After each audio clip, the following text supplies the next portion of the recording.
itikat sampai berbuka, sansaro kayu jadi baru, di api ngasuh dandang, nasi menjadi karak saja.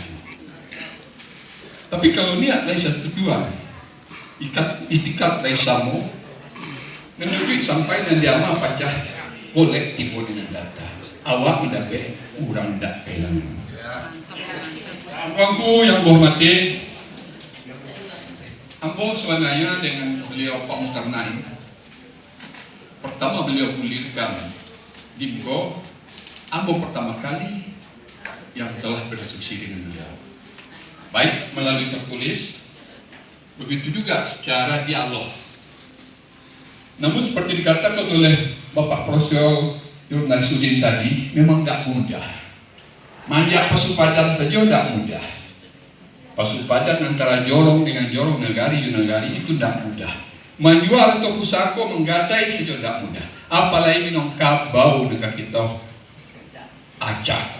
Ini masalah. Ambo seketika agak bingung. Setelah ambo baca naskah akademi, ambo bingung istimewanya di mana ini. Kok dan nampak si ambo dan bosu di situ, kita malah menyerahkan aturan adat kok ke pemerintah. Sedangkan pemerintah sudah mengurus undang-undang peraturan negara. Kok kita tambah? Dalam aturan Minang dikatakan tadi salah gak pelintigo. Adat, agama, undang-undang. Adat ialah niat mama, tampaknya di balai adat.